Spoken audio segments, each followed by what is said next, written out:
I'm Dr. Campbell from the Jamaica Teaching Council, and I have here with me today is Honorable R. Danny Williams, who is the chairman of the Board of Management for Jamaica College.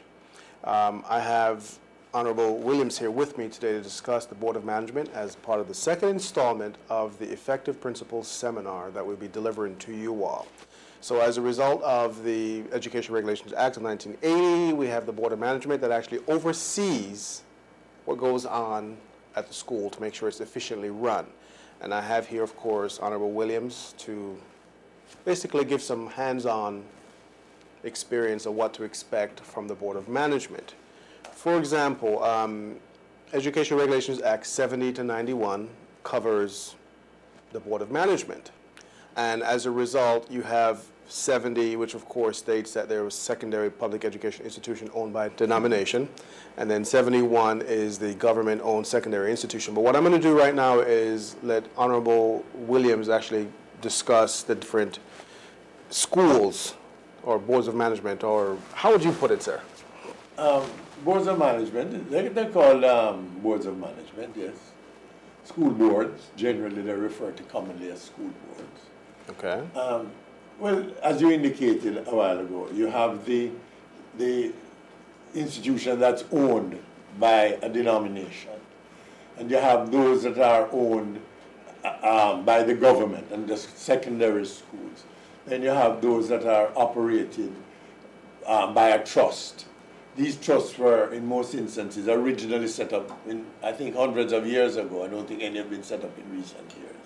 These individual schools have the ownership, and this ownership is who is involved in the appointment of the school boards. Absolutely. For example, I'll speak on the trust school because JC is a trust school, and that's the one I have most knowledge about. The Jamaica College Trust recommends to the ministry, because the appointments are actually done by the ministry, recommends to the minister who should be appointed to the board, and the minister usually accepts those recommendations. He could, of course, get into dialogue if he had any violent objection to anybody being appointed, but I've never heard of that happening. Absolutely. So when it comes to appointments, I understand you're in your second term. Could you explain exactly how the appointments work? Well, school boards are appointed for 3 years. And it's staggered. I know the trust schools go from 6 to 9, year 06 to 09, 6, 7, 8, and then 9, 10, 11. Yes. So I'm in my second term as chairman of the school board, having served for 4 years, and I'll have 2 more years. After you finish up your term, is that the end of it, or? Well, it's up to the trust to determine if they wish to reappoint me.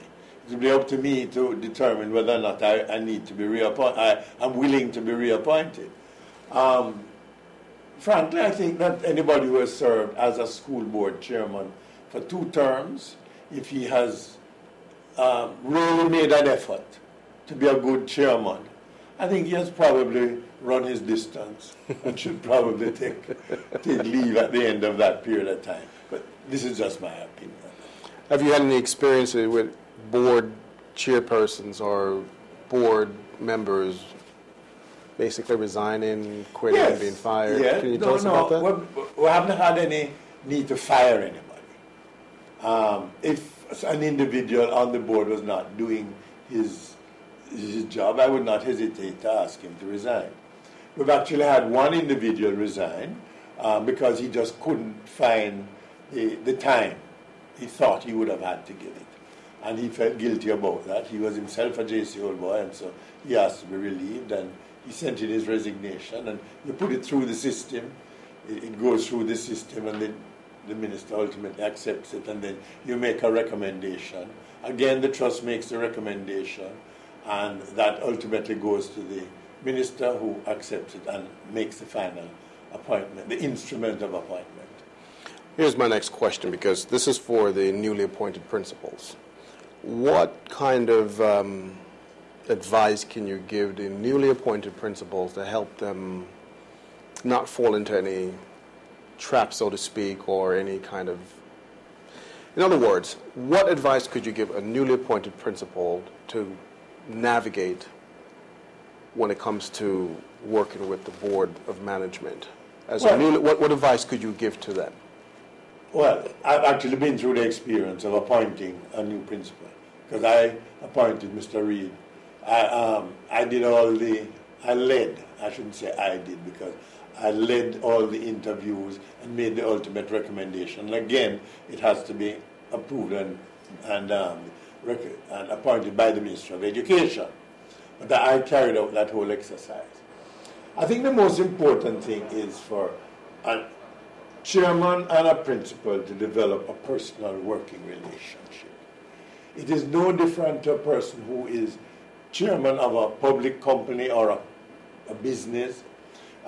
Your CEO, because the principal is the CEO of the school. Yes. And in today's world, a principal has a huge job. I mean, it is bigger than most of the jobs that are available otherwise. Because when you have a school like JC, which is 1,800 students, 100 staff between teachers and ancillary staff, all the additional responsibilities that one has, you know, whether the PTA, the other academic things that have to be dealt with, all the extracurricular activities. And the principal ultimately has that responsibility. He is the CEO. He has to develop a good working relationship with his board. He's got to respect his board, and in turn you will find that his board will respect him.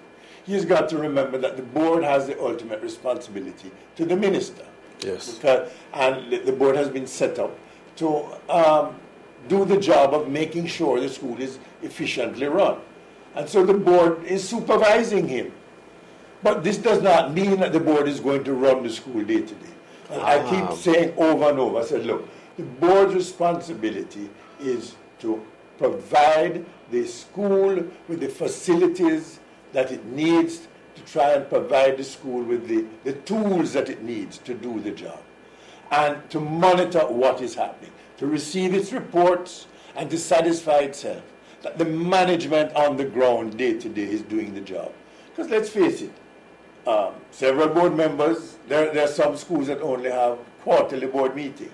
JC, we have monthly board meetings. Oh. And I recommend monthly board meetings.